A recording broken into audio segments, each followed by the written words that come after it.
Alexandre Gauthier et j'anime un podcast où tout est improvisé. Je suis en compagnie de nos comédiens Marc-André Fortin. Bon début de matinée, Alex. Hélène Martin. Allô? Et Guillaume Cholette. La journée achève.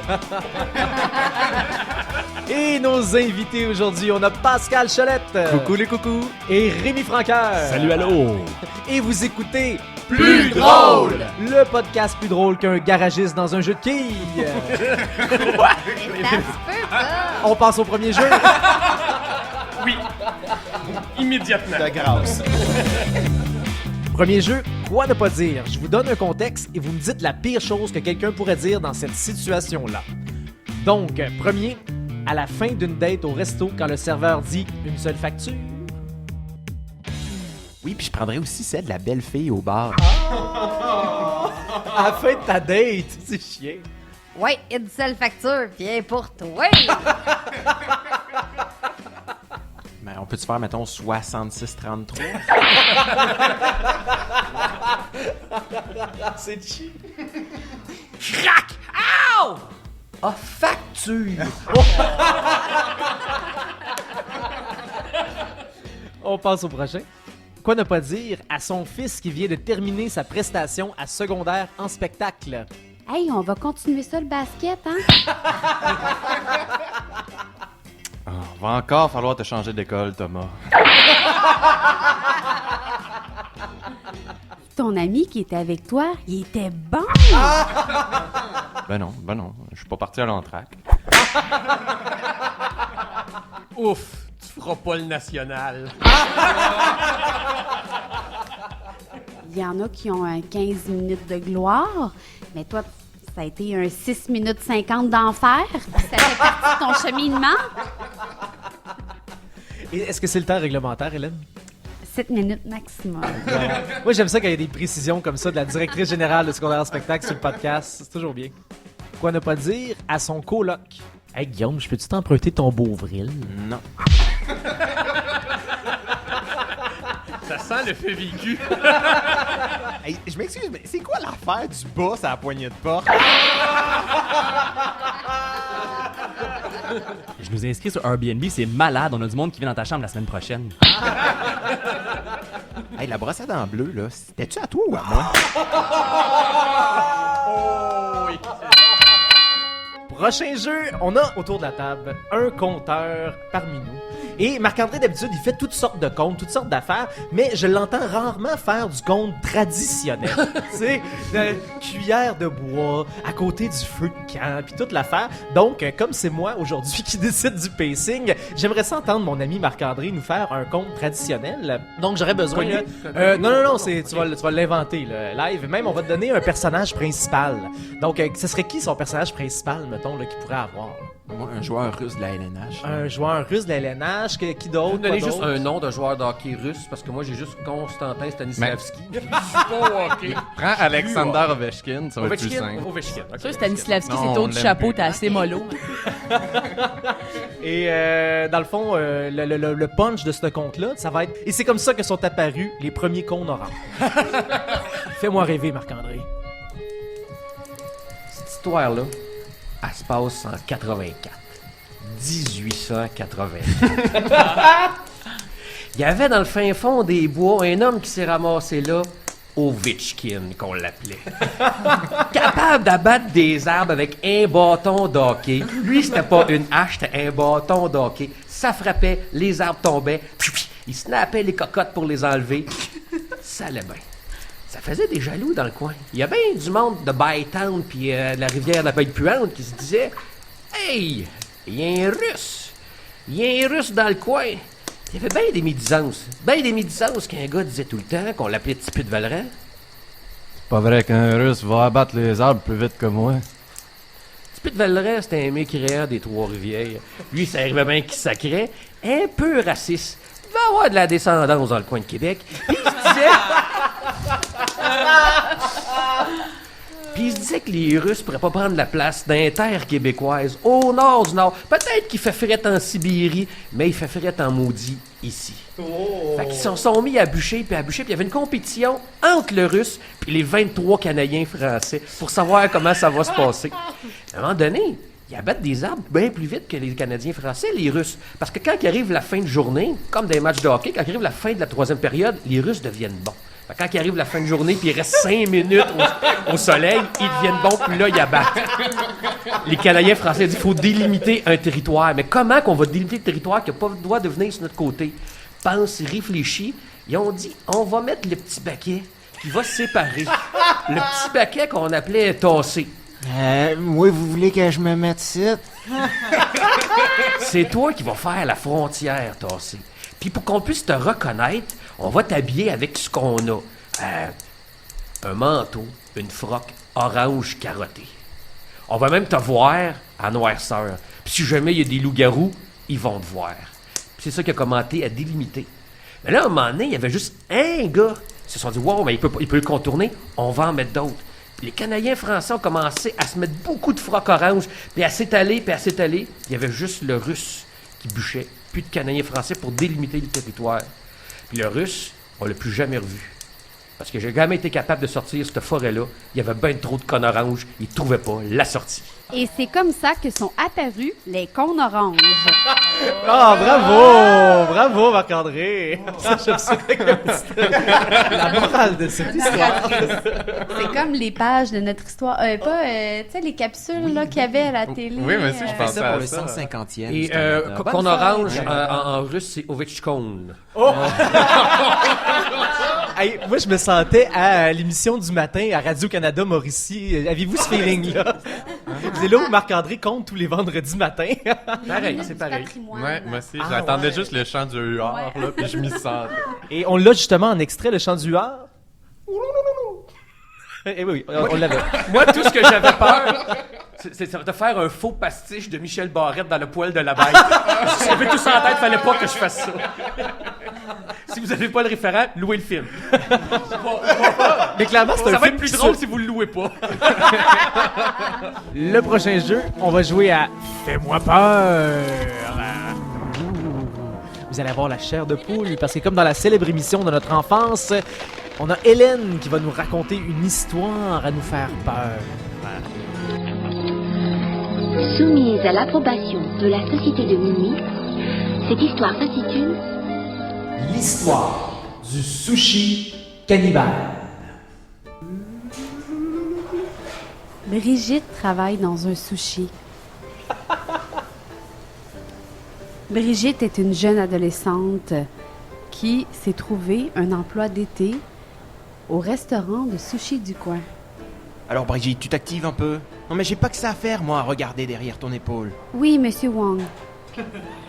Monsieur Wang était un homme d'affaires. Bien que chinois, il s'était acheté un magasin de sushi. Je vais vous prendre 2 Yamakasi, 3 Toshiba, puis... avez-vous les affaires, là, les nagiri, là? Oui, sans problème. Parfait, merci. Brigitte, Oui, n'accepte plus jamais de nagiri, pourquoi? parce que c'est une recette maléfique. Je la laisse à la dernière page de mon livre de recettes, et je ne veux jamais que tu y accèdes. Est-ce que tu me comprends? Oui, oui, Je monsieur. dois maintenant m'absenter. Parfait. Brigitte était rebelle. Brigitte aimait contourner les règlements. Dès la première minute que Monsieur Wang franchit les portes du restaurant de sushi, Brigitte s'activa à faire un nigiri. Voici la recette. Un morceau de flétan frais. Une boule de riz bien frais. Mettez-y une goutte de sang de grenouille. Et pop! Le nigiri est prêt, monsieur. Merci. Monsieur? Monsieur? Le poisson, on dirait qu'il me mange par en dedans.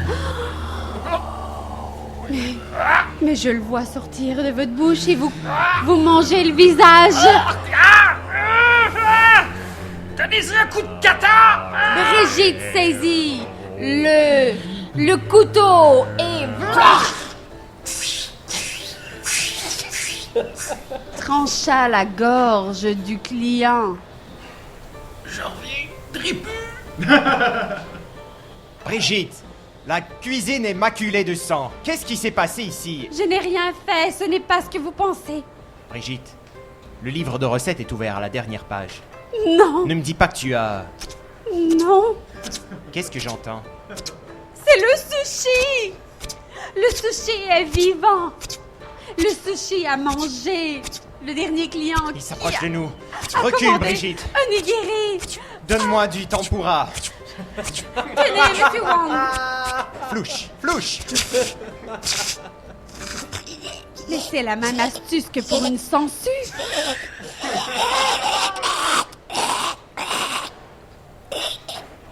Je suis désolé, Brigitte. Vous m'avez mis dans une situation impossible. Pourquoi m'avoir dit de ne pas faire la dernière recette du livre de recettes? Pour pas que tu la fasses. C'est la fin. Le gars, il va au sushi shop, il commande 3 Toshiba. Ça va vous coûter 4000 $. Ils vont arriver par eBay dans 2 semaines. Mais je connais pas les noms de sushi, ouais. Ben, visiblement.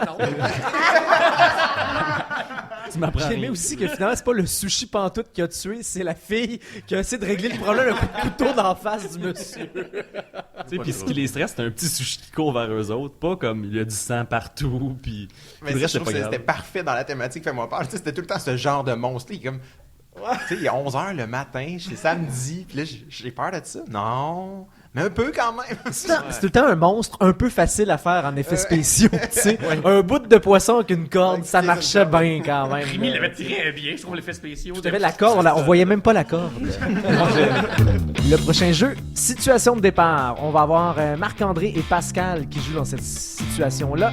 Vous êtes 2 astronautes de la Station spatiale internationale qui ont des problèmes de colocation. Impro.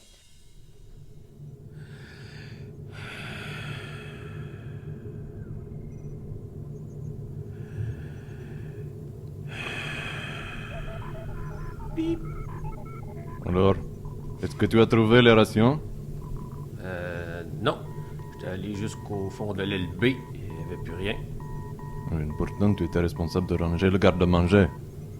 Oui, je sais, mais il y a comme plus rien à ranger dans le garde-manger. Il y a quelqu'un qui a tout mangé. Es-tu certain d'avoir regardé en bas du garde-manger car des fois, le en bas, c'est en haut. Hein?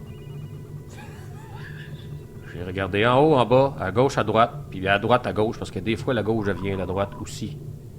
Est-ce que popov? Pardon? C'était une expression. Style Popov, c'est pas une expression. C'est une expression, là. C'est mon père qui m'a déjà dit ça, là. Je parle 6 langues, je connais toutes les expressions que tu connais. Ce n'est pas une expression, C'est quoi pour toi d'abord? Est-ce que popov? c'est une insulte. Une insulte à qui? À moi. Puis pourquoi je t'insulterais? Parce que tu es frustré de ne pas avoir accompli ta tâche et tu dois décharger cette décharge émotive sur quelqu'un d'autre car tu n'es pas capable de l'assumer toi-même. Je suis pas frustré à cause que je suis pas capable d'accomplir ma tâche, parce que quelqu'un a tout mangé les rations. Oui. C'est pas moi. On est juste 2. Le dernier qui est parti, c'est il y a 6 mois. Le prochain, il arrive dans 4. Et tu vas accuser le gros russe d'avoir mangé toutes les rations, hein? J'aurais pas dit gros russe, mais comme tu le rajoutes, oui. Et c'est pour ça que tu m'intéresses au style de Popov. Ben, je pensais pas que... Je te lis comme un livre ouvert. Tu sais que ça te va bien les étoiles en arrière-plan? Là, je comprends qu'à un moment donné, ça prend un peu d'intimité dans la vie, mais là... faut jouer avec le bras canadien, c'est tout. J'ai fait le tour du bras canadien. Veux-tu voir ce que je peux faire avec? Non, je suis québécois. Tu pourrais être surpris. Les Russes, là. On a une communication. Encore la maudite NASA. On est en orbite autour de la Terre, puis c'est un modem 56K qui nous envoie des messages. Oui, on s'excuse, c'est nous qui étions responsables du modem.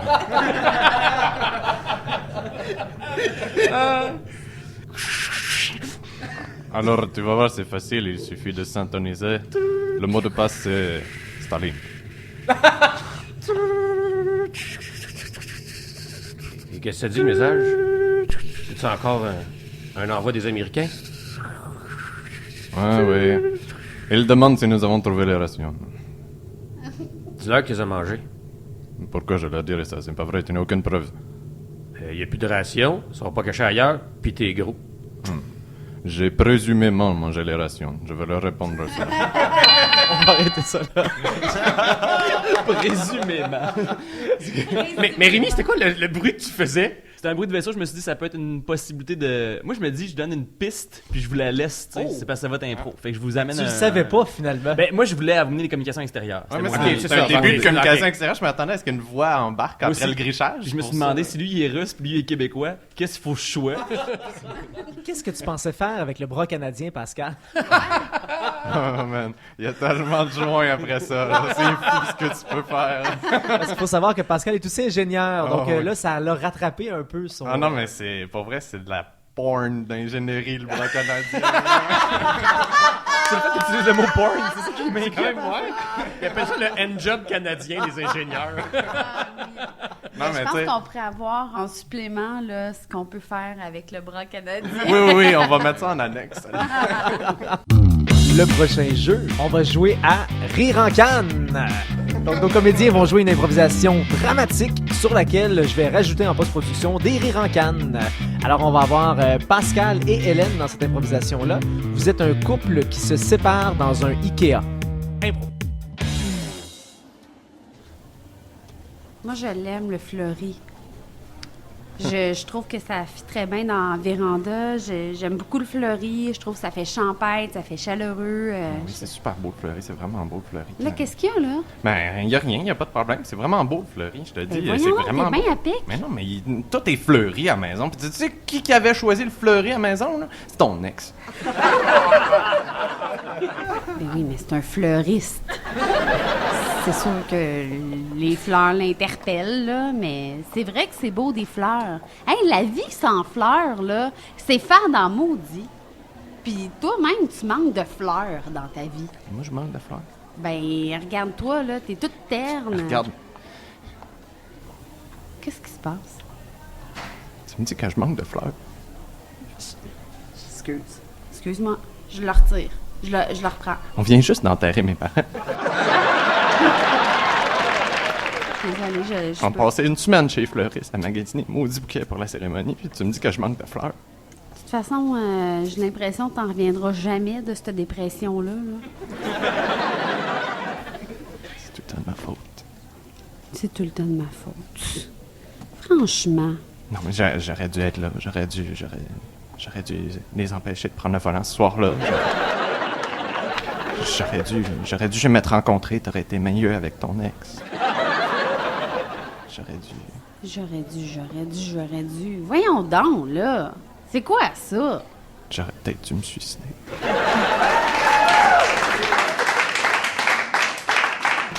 Hey, Judith, Hey, salut! qu'est-ce que tu fais là? Ben, Tu regardes donc bien des beaux meubles. La causeuse fleurie, c'est la causeuse fleurie. T'es carré, puis c'est sûr que ça va aller bien avec ce qu'il y a dans l'ancien appart. Là. Ouais. Ben, Marc-André Saint-Laurent de Fleuriste Saint-Laurent. Ah, salut! Tu connais mon nom? Je connais pas le tien. Ouais. C'est pas important. On peut-tu se reparler? Je suis comme au milieu de quelque chose, là. Non, Écoute, c'est juste parce que, tu sais, je reviens de la rangée, là, avec le matériel pour enfants. Là, ça me faisait penser à toutes les belles affaires, là, tu sais, les noms d'enfants qu'on a trouvés ensemble. Ah, tout. la Ça me faisait bien rire, là, liste, quand je t'ai vu, la ben, je me suis dit liste. que je pourrais te donner la liste. J'allais tout le temps sur moi. J'aimerais C'est vrai? tellement ça Ah oui. pouvoir avoir des enfants, moi aussi, si j'étais pas stérile.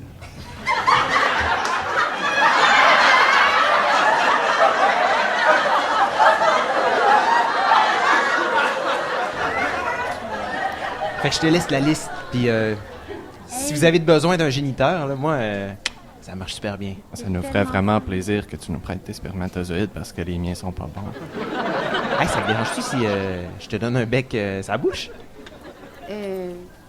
Ben... Oh! OK. OK. Hey, bonne journée. Ça faisait longtemps que j'avais pas vécu d'émotion, mais là, je viens de ressortir de la douleur. Ah, regarde, c'est trop lourd, notre affaire, là. Ça marche pas en tout. T'es tout le temps, le verre à moitié vide, pessimiste, dépressif. C'est lourd, ton affaire. Voyons donc, c'est pas lourd, on est chez Ikea, tout le monde a du plaisir chez Ikea. Pourquoi t'as les larmes qui coulent de même? Qu'est-ce qui se passe? C'est quoi, tu veux me laisser? Je sais pas comment l'aborder, là.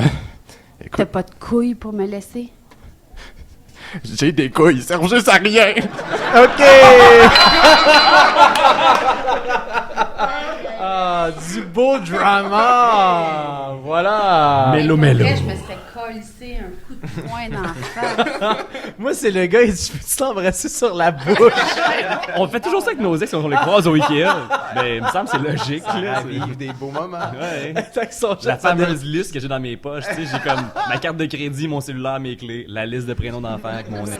Mais le Ikea propice de rupture, me semble, c'est l'endroit que je vois le plus de chicanes de couple, c'est au Ikea. Décision ouais, sur ton ouais. plan de Pied vie carré, sont là, Tu tu sais, sais. tu pars en voyage avec l'être aimé présumé, c'est un bon test. Tu vas au Ikea avec l'être aimé présumé, ça passe ou ça casse, là. C'est beaucoup moins dispendieux que d'aller en voyage. Ouais, c'est un bon test avant le voyage qui coûte 8000$ d'aller s'acheter une commode chez Ouais, Ikea. c'est ça. Ou pour moins cher, là, par expérience, là, le rigolfeur. Hey, savez-vous quoi? C'est ce qui conclut cet épisode! Oui! Hey, merci beaucoup les comédiens, vous avez été fabuleux comme toujours. Ceux qui nous écoutent, allez sur iTunes, YouTube, peu importe la plateforme sur laquelle on est streamé présentement, et allez nous laisser dans les commentaires, c'était pas votre sketch préféré qu'on a fait aujourd'hui? Quel personnage vous a marqué? Quelle citation vous avez aimé? Votre trou préféré au rigolfeur, c'est Oui, lequel? tout à fait. On se revoit bientôt, et d'ici là, soyez Plus drôle! Vous venez d'écouter Plus drôle. À l'animation, Alexandre Gauthier. Les comédiens Hélène Martin, Marc-André Fortin, Guillaume Cholette-Janson. Au montage, Jason Burnham. Et au graphisme, Rachel Brousseau. Et à la voix du générique, Samantha Bérubé.